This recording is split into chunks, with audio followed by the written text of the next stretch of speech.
NFL Network. But with you this morning, I want to start in the NFC East, where two quarterbacks are a bit banged up heading into Week 15.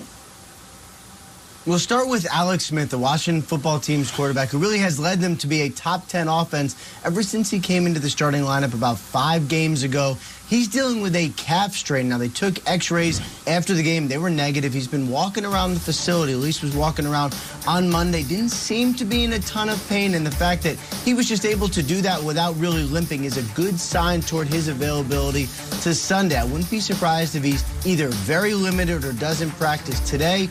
Rest is the important thing here rather than just getting him out in the field.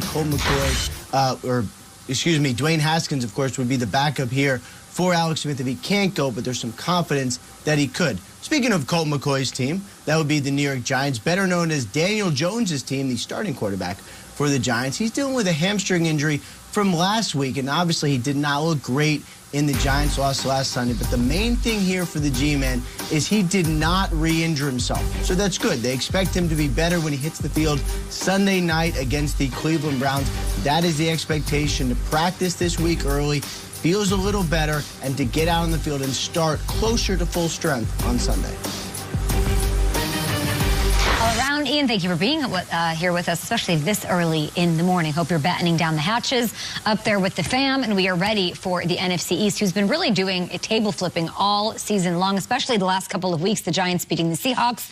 Week 13, the Eagles just handed the Saints, the #1 defense in the league, their first loss in September, and Washington took down the undefeated Steelers, and they are currently on a, get this, 4-game win streak. Now, the East is heating up. I want you guys to take a look at the schedule for the division in Week 15. Big matchups again this Sunday. Which team do you think shakes up the playoff picture again, Nate, like a snow globe? Ooh, did you say the East is heating up? It is. It's kind of brisk outside, Kay. It's getting cold out here.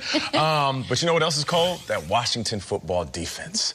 And I believe they're going to heat up the playoffs if they get in. Of course, they got a tall task coming up against the Seattle Seahawks at home. And I know you're saying, well, Nate, then why are you bringing them up if they're playing against Seattle Seahawks? Well, let's not act like this is an easy win. On paper, the Seahawks better for sure. Should the Seahawks walk away with a victory in a convincing one? Yes. But we also said that a couple weeks ago when they faced the Giants, right? And the Giants made Russell Wilson very uncomfortable in the pocket. And if you're looking at that, forget about how the Seahawks may play on defense, because that's a big question mark. If a team can make Russell Wilson uncomfortable in the pocket and do some uncharacteristic things, he'll turn the ball over. And then you have a great chance of keeping their score low and winning just like the Giants did. So for me, it's the Washington football team, because their defense and that D-line, they're so ferocious. I've never been more riveted by a rep sheet report, and that's saying a lot in 4 years, because I think him talking about Alex Smith, he's talking about a home playoff game or not. I really do. I think it matters that much. I think if Alex Smith plays this weekend, plays the rest of the way, Washington is winning the East. I really do. That's not a flip the table. That's a continue to set the table. Like, this is the perfect mission for Alex Smith. He's waited his whole life for this. And I mean this flatteringly. Old, boring Alex Smith is the perfect guy for this job. Do you know Washington right now is asking him to make like 3 throws a game, maybe 4? Just keep us in it. He's never thrown for 1 touchdown. He's 4-1 as a starter, more than 1 touchdown. It's a perfect combination. Nate, the defense is great. Yeah. We've hyped them like crazy. If Alex Smith plays, I love it. Now, if Dwayne Haskins plays, I don't know. All bets are off as far as I'm concerned. The last thing I want from Haskins is Jamal Adams running in his face or in his backside. Like, I don't want that pressure right now based on what I've seen from Haskins. But I can't think of someone better than old, boring, confident, tested Alex Smith to stand in against it. I really think it's Washington's to lose. Maybe something wild happens with one of these other teams, but I think Washington's going to win this weekend if Alex Smith plays. I do. This show's amazing. Our league is amazing, because a week ago today, we were all on this table raving about the Giants. Yeah. Giants just beat Seattle. Yeah. Look at Nico Lalos and, oh my God, Lalos. They had it going on. And Trey Crowder. Have you ever, I don't even know if there's a band or a show or a team or a bandwagon that emptied out quicker than the New York Giants bandwagon over the last 4 days. It is like, everyone, get off that bus! Get off that bus! It was like Hoobastank. Once they did the reason. They did the reason, and then it's see you later. Fled, right? I mean, that guy with the cranberry juice. And it's over. He's off too?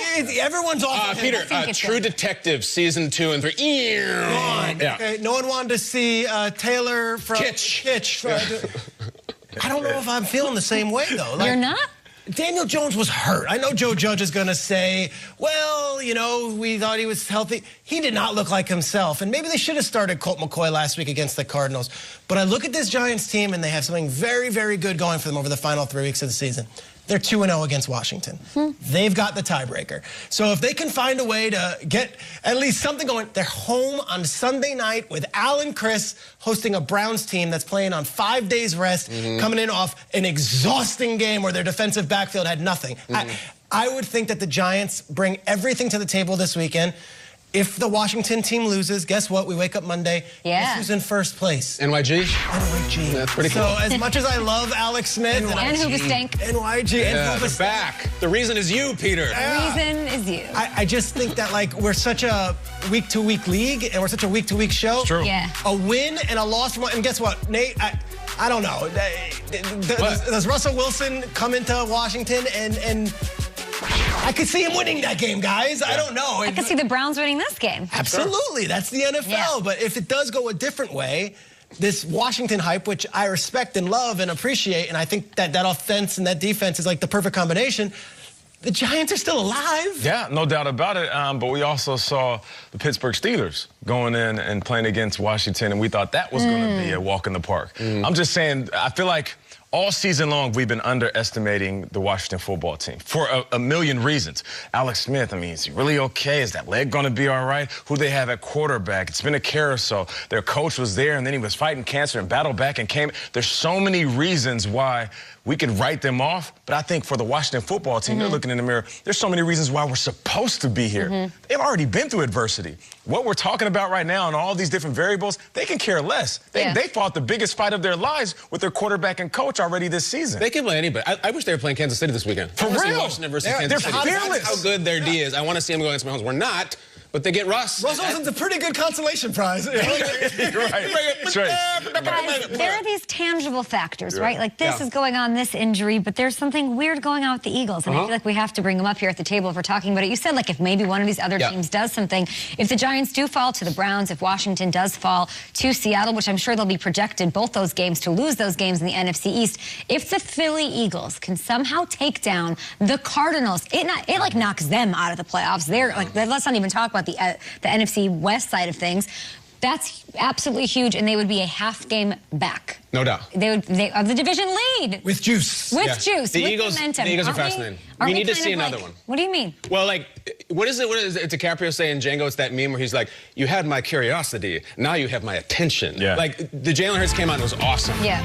We've seen guys come out and be like, wow, he shook things up, and then just fall flat on their face. For sure. I got to see one more from Philadelphia. If they beat Arizona, then we have a party, and this not only at Washington's table. I got to see another one before I start. The truth of the matter is, we can say that, and then they can lose, and then next week we're here again. Yeah. Because You're right. they all lose. Like, that's what it looks like. Eagles win could knock the Cardinals out of the final spot in the playoffs as well. So huge implications across the board in that one. Peter, Okay. this division's pretty entertaining, huh? Yeah, it is.